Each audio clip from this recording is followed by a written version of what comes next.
इस वीडियो को देखने से कबल इस वीडियो को लाइक कीजिए, अपने दोस्तों के साथ शेयर कीजिए और अगर अभी तक आपने हमारे चैनल को सब्सक्राइब नहीं किया तो इसे सब्सक्राइब कर लीजिए और साथ ही मौजूद बेल आइकन को दबा लीजिए ताकि आपको तमाम नई स्टोरीज मिलती रहे।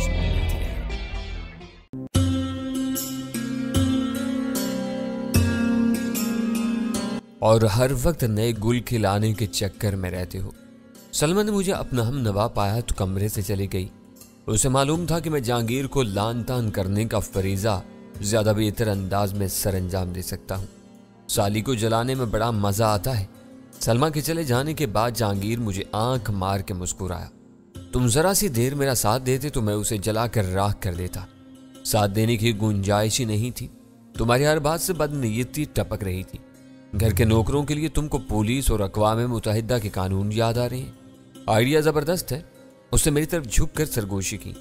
घर ही में कोई मुनासिब बंदोबस्त हो जाए तो आदमी को इधर उधर भागने की जरूरत नहीं रहती। तुम सलमा को पट्टी पढ़ाओगे तो वो मान जाएगी। मेरे साथ हर बात में जिद और बहस पर उतर आती है। भूल जाओ, वो मर कर भी तुम्हारी ख्वाहिश पूरी नहीं करेगी। उसे तुम पर थोड़ा भी भरोसा नहीं। वो अपना घर बिगाड़ने की गलती नहीं करेगी। नौकरानियां किसी होशियार औरत का घर नहीं बिगाड़ सकती। ज्यादा सर झड़ने से पहले उनकी छुट्टी हो जाती है। साल 6 महीने में ऐसी अदल बदल जिंदगी में यकसानियत नहीं आने देती। इसी वक्त दरवाजे पर दस्तक हुई। मैं तेजी से पलटा तो खुले हुए दरवाजे में सुल्तान शाह खड़ा हुआ था। शायद वो मुझसे कोई जरूरी बात करने का ख्वाहा था। मैंने धुंधलाई हुई ख्वाबगाह में 2 बल्ब रोशन किए और उसकी तरफ बढ़ गया। हम यहाँ आकर इनके झगड़े निमटाने नहीं आए। करीब पहुंचने पर उसने मेरे कान में सरगोशी की। 11 बजे हमें रकम लेकर रुस्तम के घर पहुंचना है। हकीकत यह थी कि मैं इस वक्त तक वहां अपनी आमद के मकसद को भूला हुआ था। सुल्तान शाह की याद दहानी पर मैंने उसका शाना थपथपाया और वो मुफाहमाना अंदाज में सारी हिलाकर ड्राइंग रूम की तरफ चला गया। क्या कहने आया था? जहांगीर ने सामने रखे हुए 2 गिलासों में स्कॉच उंडेलते हुए पूछा। उसे पेशाब आ रहा है, यह कहकर मैंने दूसरा खाली गिलास साइड टेबल से उठाकर नीचे रख दिया। ये क्या बदजोकी है? जहांगीर ने नाराजगी से पूछा। क्या तुम मेरा साथ नहीं दोगे? आज नहीं, अब तो मैं कराची ही में हूं। फुर्सत का वक्त महफिल जमेगी। तो क्या तुम्हें इस वक्त फुर्सत नहीं है? उसने हैरत से पूछा। गजाला और वीरा को होटल में छोड़कर आया हूं। तुम जानते हो कि रात गए किसी मर्द के बगैर यूं होटल में रहना परेशानी का सबब बन सकता है। मैं जरा जल्दी उठूंगा। इन्हें होटल में क्यों छोड़ा? क्या यह घर मौजूद नहीं था? उसने मुझे घूरा। पहले हम यहाँ रह चुके हैं। मैंने उसे याद दिलाया। मगर अब मैं तुम्हारे लिए कोई मसला पैदा नहीं करना चाहता। तुम्हें मालूम है कि शहर में हर वक्त मेरी दुश्मनियां चलती रहती हैं। वो मेरे उठाए हुए गिलास को भूल गया और अपने स्कॉच में आइस पार्ट से यख बस्ता पानी उंडेलने लगा। इसी दौरान में उसने पूछा, तुम्हारी होटलबाजी कब तक चलेगी? हम कल कराची पहुंचे थे। आज मैंने एक मकान देख लिया है। मुझे फौरन एक शानदार बहाना सूझ गया। इसी के सिलसिले में तुम्हारे पास आया था। हमारी अमानत तो महफूज है ना? हर वक्त सलमा के अजारबंद में लटकी रहती है। उसने अपने गिलास से तवज्जो हटाए बगैर बेसाख्ता जवाब दिया। इससे ज्यादा महफूज जगह और क्या हो सकती है? अजीब बेढब और बोंगे आदमी हो। मुझे तरारा आ गया और मैंने उसकी बात दरमियान ही से काट। अपनी बीवी के बारे में ऐसी बातें करते हुए तुम्हें शर्म नहीं आती? उसने सर उठाकर मखमूर और ताहयुर ज़दा नजरों से मेरी तरफ देखा और बोला, मैंने ऐसी क्या बात कह दी? कैश बक्स मेरी मसहरी के नीचे रहता है और उसकी चाबी सलमा के अजारबंद में बनी रहती है। यही बात जरा मुहज्जब पैराए में भी कही जा सकती थी। मैंने दांत पीस कर कहा, दंगोटिए दोस्तों के साथ भी तहजीब और तकल्लुफ का ध्यान रखना पड़े तो इंसान को हैजा हो जाता है। यह बनावट मेरे बस की बात नहीं है यार। सलमा को बुलाओ, मुझे इसमें से 7-8 लाख रुपए निकाल दें। रुपए कहाँ? वो तो शायद सब के सब डॉलर हैं। इन्हें मार्केट से कैश कराना होगा। मुझे मालूम है रुपयों को शराय तबादला से तकसीम कर दिया जाए तो जवाब डॉलरों में मिल जाता है। मैंने जहरीले लहजा में कहा, तुम सलमा को बुलाओ, इतना हिसाब वो भी कर लेगी। आ जाएगी, वो भी आ जाएगी। ये बताओ कि तुम इतनी मिर्चें क्यों चबा रहे हो? मेरे पास वक्त होता तो आज मैं यहाँ रुककर मिर्चें तो क्या, तुम्हारी हड्डियाँ चबाने के बारे में जरूर सोचता। तुमने असली शराब और ख्याली औरतों के चक्कर में अपनी जिंदगी बर्बाद कर ली है। मुझे जुबान खोलने पर मजबूर ना करो, वरना मैं भी पूछ सकता हूँ कि जब गजाला तुम्हारी बीवी है तो वीरा क्यों दिन रात तुम्हारे साथ चिपकी फिरती है? इस सवाल का जवाब तुमसे बेहतर कौन जान सकता है। याद करो कि जब वो ब्लैक क्वीन कहलाती थी और उसके नाम से शहर के सुरमा कांप उठते थे, वो मेरी दस्तरस में थी। और अब तुम उस पुरानी दोस्ती को निभा रहे हो। उसने चोट की। जो चाहो समझते रहो, मगर सलमा को फौरन बुला लो। तुम मेरा काफ़ी वक्त बर्बाद कर चुके हो। मैंने अपनी रिस्ट वॉच पर नज़र डालते हुए इस तरह लहजे में कहा। गनीमत यह हुआ कि जहांगीर ने मखमूर होने के बावजूद मेरे लहजे में छुपी हुई बेचैनी का अंदाज़ा लगाकर सलमा को आवाज़ दी और वो फ़ौरन ख्वाबगाह में आ गई। मैंने अपनी जगह छोड़कर सलमा को मतलूबा रकम की ज़रूरत से आगाह किया। इतनी खतीर रकम का जिक्र सुनकर सलमा की पेशानी शिकन आलूद हो गई, मगर मैंने चंद फिक्रों में उसे मुतमईन कर दिया। मकान की खरीदारी के लिए बड़ी रकम की ज़रूरत का बहाना हर शक को शुबे से बाला था। वो दोनों किसी वक्त हमारे गुलशन इकबाल वाले मकान पर आ भी जाते तो इन्हें यह इल्म नहीं हो सकता था कि हमने वो मकान खरीद लिया था या वहाँ महज किराएदार की हैसियत में मुंतकिल हुए थे। किसी आड़े वक्त में हमें वो घर छोड़ना पड़ जाता तो इसके लिए किसी वजाहत की ज़रूरत नहीं थी। जहांगीर के साथ सलमा को भी मेरे मसाइल का बड़ी हद तक अंदाज़ा था। अपने खून आशाम दुश्मनों की वजह से मुझे ही नहीं, जहांगीर को भी अपना घर बाहर छोड़कर दूसरे ठिकानों का रुख करना पड़ा था। सलमा अपना काम कर लेगी, इतनी देर हम ड्राइंग रूम में सुल्तान शाह के पास बैठते हैं। मैंने जहांगीर को वहाँ से अलग ले जाने के लिए कहा। ओहो, मैं अब तक उसे भूला हुआ हूँ। वो अपना ताज़ा गिलास लेकर बौखलाए हुए अंदाज में मसहरी से उतर पड़ा। मेरे बारे में वो क्या सोच रहा होगा। हम ख्वाबगाह से लाबी में निकले तो कमसिन मुलाजमा शहादत की उंगली अपने दांतों में दबाए किचन के दरवाजे में खड़ी थी। मुझे देखकर वो अपनी जगह खड़ी रही, लेकिन जहांगीर पर नज़र पड़ते ही तेज़ी से किचन में रुपोश होगी। जहांगीर ने अपने रवैये से उसको खौफसदा किया हुआ था। तुम कुछ पीते हो? जहांगीर ने सुल्तान शाह के बराबर में बैठते हुए पूछा। सिर्फ चाय, और वो भी इस वक्त नहीं पीऊंगा, हम जल्दी में हैं। सुल्तान शाह ने खलीकाना मुस्कुराहट के साथ जवाब दिया। हमारी किसी बात का बुरा ना मनाना। जहांगीर ने बाईं आंख दबाकर उसे कहा। मियाँ बीवी में ज्यादा चाहत हो तो जरा सी बात का यूं ही पतंगड़ बनता रहता है।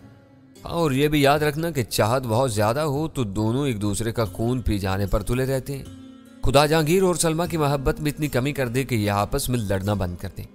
मैंने अपने दिल की गहराइयों से दुआ मांगी और सुल्तान शाह बे इख्तियार हंस पड़ा। तुमसे मेरे हक में कभी अच्छाई की उम्मीद नहीं की जा सकती। जहांगीर ने अपने गिलास से एक घूंट लेकर भराई हुई आवाज में शिकवा किया। नौबत ये आ गई है कि अब मुंह पर बद्दुआएं दे रहे हो। अपनी मंतक पर गौर करो तो यह बद्दुआ नहीं, बहुत मुबारक दवा थी। जरा एक कागज पर अपने नए घर का पता लिख दो। जहांगीर ने सुल्तान शाह से फरमाइश की। मैं भी वहां आकर डैनी को ऐसी जली कटी दुआएं दूंगा। सुल्तान शाह ने इस्तेफामिया नजरों से मेरी तरफ देखा और मैंने कहा, अगर याद है तो इसका पता लिख दो जिसका हमने सौदा किया है। मैंने उसे पूरी बात बता दी है। घर दिखा सकता हूँ, पता याद नहीं है। सुल्तान शाह ने मुआज़रत पेश कर दी। कोई बात नहीं, घर बसाने के बाद किसी वक्त आकर साथ ले जाना, उसने बेपरवाही से कहा। सलमा एक लिफाफे में डॉलरों की एक गड्डी ले आई और मैं उसकी तरफ मुतवज्जा हो गया। मैंने इसी वक्त गिनकर 1 लाख रुपए के मुसावी डॉलर अलग किए और बकिया रकम उसी लिफाफे में डालकर जेब में रख ली। बाकी रकम भी गिन लो, मुझसे कोई भूल चूक ना हो गई हो। सलमा ने नीची आवाज में कहा। औरतें हिसाब में कमजोर होती हैं मगर गिनती में ताक होती हैं। यह कहकर मैं सोफे से उठ गया। कहाँ चले? तुम दोनों के लिए चाय तैयार हो गई है, मैं भी लाती हूँ। सलमा बैठते बैठते दोबारा खड़ी होगी। मैंने बेला को चाय बनाना सिखा दी है। उसे इनका डर ना होता तो अब तक वो पूरी ट्रे तुम्हारे सामने रख चुकी होती। मैंने रिस्ट वॉच पर निगाह डाली। सुल्तान शाह की बर वक्त याद दहानी से हम असल काम से निमट चुके थे और इस वक्त सिर्फ 10:15 बजे थे। हम चाय पीकर आराम से रुस्तम के घर जा सकते थे। जहांगीर अपनी तरंग में सोफे पर बैठा बहुत धीरे धीरे झूम रहा था। अचानक उसकी ज़ेनी रो बहकी और झुक कर सुल्तान शाह से मुखातिब हो गया। तुमने पेशाब तो कर लिया होगा? इस नागहानी सवाल पर सुल्तान शाह सटपटा कर रह गया। मुझे तो ऐसी कोई हाजत नहीं थी। बुरी बात है, उसने सुल्तान शाह को नासिहाना अंदाज में समझाया। ऐसी बातों में शर्माना तकलीफ से हो जाता है। ये तुम्हारा अपना घर है, जहां चाहो पेशाब कर लो। मुझे हंसी आ गई। तुम अपनी जुबान बंद रखो तो फायदे में रहोगे, वरना ये फ्लैट कबाड़ खाने में बदल जाएगा और सलमा जूते लगाकर तुम्हारा नशा हिरन कर देगी। बस अब एक लफ्ज भी ना कहना। वो गुस्से में गुराया। तुम्हारी यही बातें इसका दिमाग खराब करती हैं। गनीमत है कि इस वक्त वो यहाँ नहीं है। ड्राइंग रूम में यकलख्त गहरी खामोशी छा गई। तीनों ने अपनी जुबानें बंद कर ली थी। वह सुकून ज्यादा देर तक बरकरार नहीं रह सका।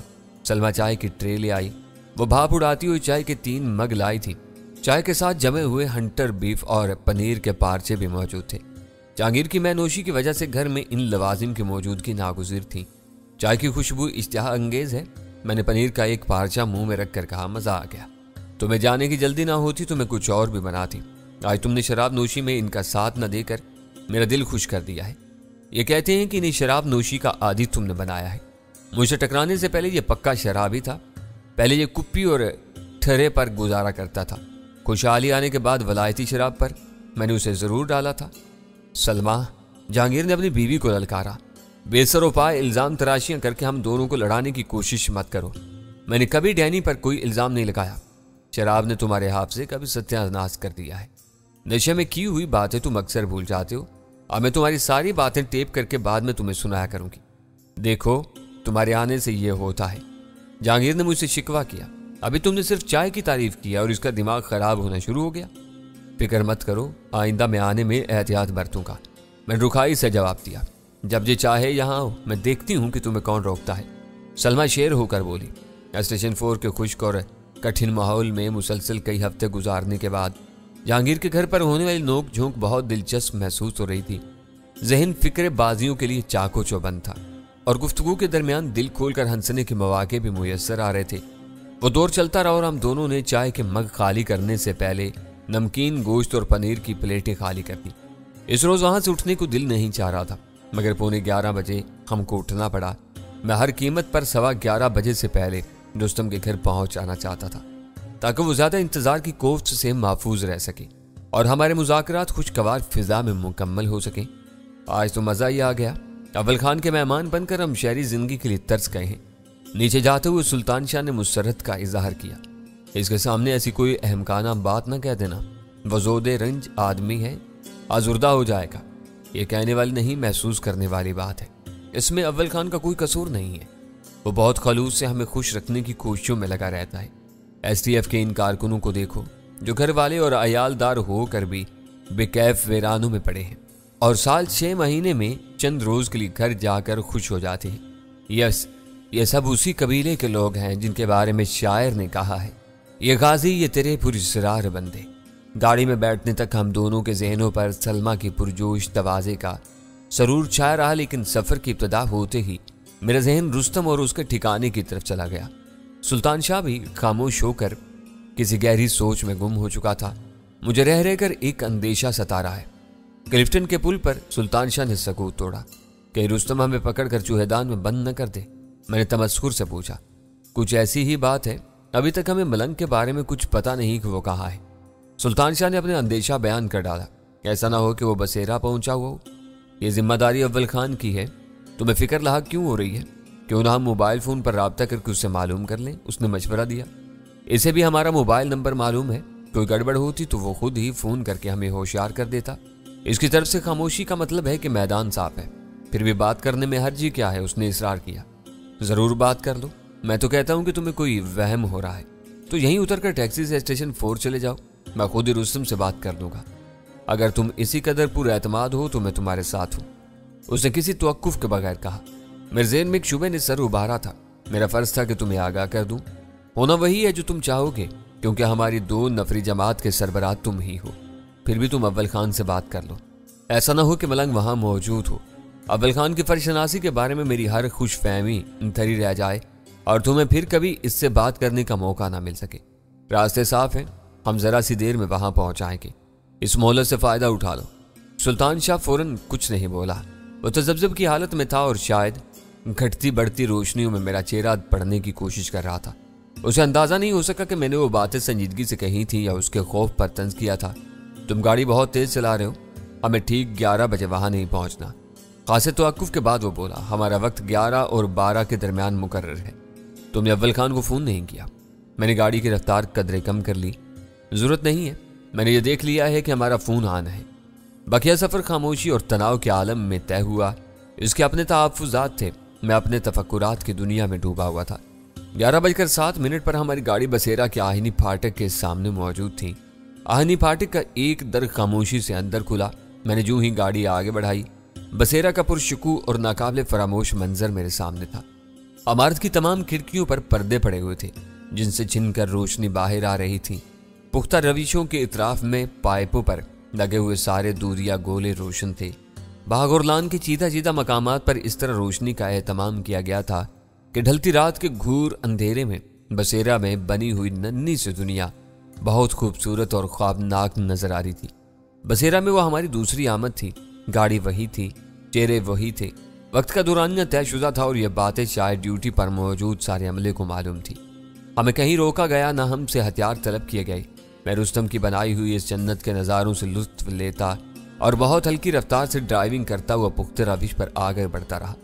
रविश के इख्तिताम से कुछ पहले पुरानी जगह पर खड़े हुए बावर्दी शख्स ने इशारा किया। गाड़ी रुकी, अदब से मेरा दरवाज़ा खोला गया और हम नीचे उतर गए। इस वक्त भी रुस्तम वही था जहां उससे हमारी पिछली मुलाकात हुई थी। जहां वो बैठा हुआ था वहाँ काफ़ी रोशनी थी। उसके इर्द गिर्द दूर दूर तक फूलों के कंज और पौधों के तख्ते हल्की रोशनी में अपनी बहार दिखा रहे थे।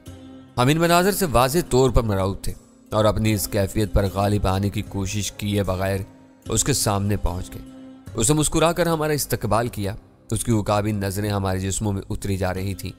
हाथ मिलाते हुए उसने हमें बैठने का इशारा किया और अपनी जगह जमकर सर्द और धीमी आवाज में पूछा, तुम खाली हाथ क्यों आए हो? क्या तुम्हें कुछ बताया नहीं गया था? मैंने जल्दी से जेब से लिफाफा निकालकर उसकी तरफ बढ़ा दिया। उसकी नजरें लिफाफे पर पड़ी और फिर उसका चेहरा गुस्से से तमतमाने लगा। यह क्या मजाक है? उसकी आवाज गुस्सीली थी मगर उसका लहजा बुलंद नहीं हुआ था। तुमसे 7 पेटियां लाने के लिए कहा गया था, यह तो पूरी एक पेटी भी मालूम नहीं होती। उसका फितरी रद्द-ए-अमल को देखकर मेरे फरिश्ते पूछ करने लगे थे मगर मेरा ज़हन तेजी से काम कर रहा था। मैंने जल्दी से कहा, यह पाकिस्तानी रुपए नहीं, अमेरिकी डॉलर्स हैं। 7 पेटी से 2-4 हज़ार ऊपर ही होगा। इस दौरान में मेरा बड़ा हुआ हाथ फिजा में मुअल्लिक रहा था। उसके कानों की नर्म और लंबी लोएं अपने कुदरती रंग पर लौट आईं। चेहरे की सुर्खी कम हुई और उसने हाथ बढ़ाकर मेरे हाथ से लिफाफा ले लिया। रकम के बारे में उसकी बेताबी के मद्देनजर मेरा ख्याल था कि वो लिफाफा खोलकर नोट गिने या कम अज कम देखे बगैर नहीं रहेगा, मगर उसने वो लिफाफा यूं ही अपने सामने टेबल पर डाल दिया। यह उठाओ और यहीं बैठ कर गिन दो, 7 पेटी होना चाहिए। रुस्तम ने हमारे सरों के ऊपर किसी से मुखातिब होकर हुक्म दिया। मेरी समझ में नहीं आया कि वो किससे मुखातिब था, क्योंकि हमारे साथ बावर्दी शख्स तक बागीचे में नहीं आया था। गैर इरादी तौर पर हम दोनों के सर पीछे घूम गए। हमारे पीछे बड़ी बड़ी चमकदार आंखों और गंजे सर वाला एक अधेड़ उम्र शख्स पेट पर दोनों हाथ बांधे खड़ा था। पता नहीं वो हमारी बेखबरी में कब और कहां से नमूदार होकर राजदारी से हमारे सरों पर मुसल्लत हो गया था। मेरे बदन में खौफ से फुरेरियां सी तोड़ गई। हमारी तरफ से कोई गड़बड़ हुई होती तो रुस्तम की जुम्बिश अबरू पर वो शख्स नहायत इत्मीनान से हमारी खोपड़ियां उड़ा सकता था। हमें पता भी न चलता कि हमें निशाना बनाने वाला कौन और कहां मौजूद था। वो लिफाफा लेकर रुस्तम के कदमों से जरा दूर दबीज घास पर बैठ गया और लिफाफा खोलकर डॉलर गिनने लगा। परसों शाम तक तुम्हारा काम हो जाएगा, रुस्तम ने अपने आदमी की मौजूदगी की परवाह के बगैर मुझसे कहा। रात के 11 और 12 बजे के दरमियान बाकी 3 लाख भी यहां पहुंच जाने चाहिए। बाकी 3 लाख? मेरे होठों से ससराती हुई इस्तेजाबिया आवाज बरामद हुई। तुम्हारे आदमी ने सिर्फ 7 पेटी की बात की थी, ये 10 हो जाती हैं। रुस्तम के चेहरे पर उभर आने वाले गुस्से की सुर्खी मालूम हो चुकी थी। उसने अपनी नर्म और धीमी आवाज में कहा, उसने पेशगी की बात की थी। मैंने तुम्हें कल ही बता दिया था कि परदेश का मामला है, 7 से 10 तक खर्च जा सकता है। इतना खर्च नहीं कर सकते तो ये 7 भी ले जाओ। मैंने महसूस किया कि गुफ्तगू के दौरान में वो एक लम्हे के लिए भी अपने मुखातिब के चेहरे से नजर नहीं हटाता था, बल्कि झपकाए बगैर मुसलसल उसके चेहरे की तहरीर पड़ता रहता था। साहब, आज के भाव से ये 3000 के लगभग ज्यादा हैं। उसके आदमी ने नोटों की गिनती के साथ ही जुबानी हिसाब लिखाकर मेरी बात की तस्दीक कर दी। 3 भी पहुंच जाएंगे, मैंने कमजोर आवाज में कहा। तुम्हारा आदमी बता देता तो हम पूरे 10 लेकर आते। अब तुम बाकी 3 लाख के लिए कोई जमानत मांगोगे? ले जाओ। उसने अपने आदमी की तरफ देखे बगैर हाथ के इशारे से हुक्म दिया। फिर मुझसे कहा, अपने माल की सबसे बड़ी जमानत मैं खुद हूं। यह जानता हूं कि जो काम होने से पहले 7 दे सकता है, काम होने के बाद खुशी से 3 भी पहुंचा देगा। मेरा माल दबाने वाला आज तक नहीं पनप सका है। तुम ठीक कह रहे हो, तुम्हें हमसे कोई शिकायत नहीं होगी। मैंने पहलू बदल कर वादा किया। तुम बेआराम हो, मुझसे नजरें चुरा रहे हो। अगर तुम्हारी नीयत में कोई खोट है तो ये बता दूं कि वक्त पर रकम ना मिली तो फिर मैं रकम नहीं इंतकाम लेता हूं। तुम दोनों की वीडियो बन चुकी है, ये बातें भी रिकॉर्ड हो रही हैं। तुमने बेईमानी की तो ये चीजें 3 लाख में मारे जाने वाले के वारसों को दे दी जाएंगी। मेरा हिसाब पूरा हो जाएगा और वो लोग तुम्हें ढूंढ कर मार डालेंगे। ये दोनों रिकॉर्डिंग्स हमेशा तुम्हारे पास रहेंगी? मैंने घबरा के पूछा। उसने धीरे से अपने सर को नफी में जुम्बिश दी और मताने से बोला, मेरा हिसाब पूरा होते ही इन्हें बरकी भट्टी में जला दिया जाएगा। ये बातें मैं हर एक को नहीं बताता, ऐसे ग्राहकों को जरूर जताता हूं जो तुम्हारी तरह परेशान, ख्याल और घबराए हुए होते। मैंने मुस्कुराने की कोशिश करते हुए कहा, मेरे बारे में तुम्हारे अंदाजे दुरुस्त नहीं है। तुम काम करा दो, मैं रकम पूरी कर दूंगा। परसों का दिन याद रखना। उसने ताकीद की। फिर पूछा, अब इसका नाम पता भी बता दो। ओब्रायन डिसेंट। मैंने धड़कते हुए दिल के साथ जवाब दिया। कराची में अमेरिकी कौंसल खाने का वीज़ा अफसर है, आजकल नई दिल्ली में है, उसका पता मुझे नहीं मालूम। ओह, वो दोनों मुलाकातों में पहली बार मुतहय्यर नजर आया तो वो अमेरिकी सफारती अफसर है। यह बात पहले मालूम हो गई होती तो शायद मैं इनकार कर देता। मैं कल ही बताना चाह रहा था मगर तुमने रोक दिया। इसमें मेरा कसूर नहीं है। मैं मानता हूँ मेरा पहला अंदाजा था कि तुम अपने किसी दुश्मन के कत्ल के लिए 10 लाख नहीं दे सकते। इतनी बड़ी रकम की अदायगी पर तुम्हारी तैयारी मेरे लिए हैरान करने वाली बात थी। अदा के लिए आदमी इससे बड़ा जुआ भी खेल सकता है। उसके जवाब तलब खामोशी में मुझे बोलना पड़ा। मैं कम से कम वक्त में वो मुलाकात खत्म करने का ख्वाहां था। मुझे डर था कि गुफ्तगू की तवारत में कहीं उसे फिसल कर अपने वादे से मुनहरिफ होने का मौका ना मिल जाए। मैं लंबे चक्रों से दूर रहता हूँ, तुमसे सौदा कर लिया है तो उसे जरूर पूरा करूंगा, मगर यह याद रखना कि तुम इसका कोई पता ठिकाना बताने में नाकाम रहे हो। इसे कोई उज़र नहीं बनना चाहिए। वो मशहूर आदमी है, इसका पता आसानी से मिल जाएगा। मेरी बात पर लम्हा भर के लिए उसका चेहरा मुतगय्यर हुआ, मगर वो फौरन ही मुस्कुरा दिया। मैं हीले और बहाने नहीं ढूंढता, काम करता हूँ या इनकार कर देता हूँ। ये काम होगा और परसों तक जरूर होगा। उसका मजबूत इकरार पर मेरा दिल खुशी से उछल पड़ा। शायद मैंने उसकी सही रग दबा दी थी। मुझे कैसे पता चलेगा कि काम हो गया है? मैंने सवाल किया। उसके गुलाबी होंठों पर दोबारा खफीफ सी मुस्कुराहट उभर आई। उसने कहा, वो मशहूर आदमी है, उसकी मौत की खबर अखबारों में जरूर आएगी। वैसे तुम परसों शाम 7 बजे फोन कर लेना। फोन पर तुमसे बात करना शायद नामुमकिन है, तुम्हारे आदमी के पास हर जवाब मौजूद होता है। मौका मुयस्सर आते ही मैंने शिकायत कर दी। मैं बहुत मसरूफ होता हूँ और अपने हर मेहमान को पूरी राजदारी फराहम करता हूँ। आज के फोन के लिए मैंने तुम्हें कोई वक्त नहीं दिया था। तुम्हारा फोन आया तो मैं मसरूफ था। जब मैं वक्त देता हूँ तो खुद ही बात करता हूँ। इसमें मेरे आदमी का कोई कसूर नहीं है। अभी तुमने ओब्रायन की मौत का जिक्र किया था। हम इसके मरने का इंतजार नहीं कर सकते। अभी तक जो कुछ तय हुआ है इसके मुताबिक ओब्रायन को कत्ल करना है। कत्ल भी मर्ग या मौत की एक सूरत है। तुम मुतमईन रहो, तुम्हारी रकम बर्बाद नहीं होगी।